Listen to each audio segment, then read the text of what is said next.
সম্প্রতি পিনাকি ভট্টাচার্যকে নিয়ে একটি ভিডিও তৈরি করেন গোলাম মাওলা রনি। এবার সেই ভিডিওর প্রতিক্রিয়া জানিয়েছেন পিনাকি ভট্টাচার্য। এ বিষয়ে বিস্তারিত থাকছে আজকের এই ভিডিওতে। রাজনৈতিক অঙ্গনের নানান ইতিহাস ও তথ্য পেতে আমাদের চ্যানেলটি সাবস্ক্রাইব করে বেল বাটনটি প্রেস করে রাখুন।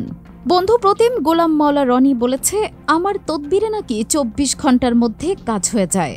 আমি জানি না গোলাম মাওলা রনি ঠিক কোন বিষয়ের কথা বলেছে, তবে আমি তদবির করি না, করলে কাজ হবে কিনা জানি না, কিন্তু আমি এই কাজ করি না। আর যেই কাজে তদবির করি সেটা প্রকাশ্যেই করি।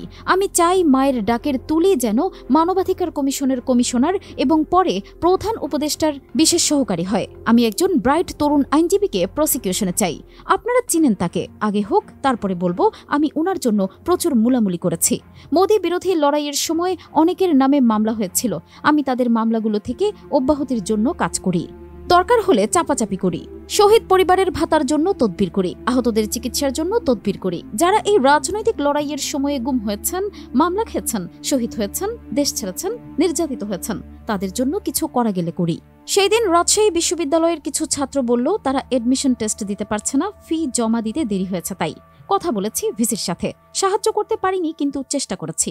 কারণ ভিসি জানালেন এই সিস্টেমটা অটোমেটেড, একটা ম্যানুভারিং করতে গেলে পুরো চেইন নষ্ট হবে, পরীক্ষার তারিখ পর্যন্ত পেছাতে হবে। কিন্তু বদলে প্রমোশন, টেন্ডার, ব্যবসা এইগুলোর ধারে কাছে আমি নাই।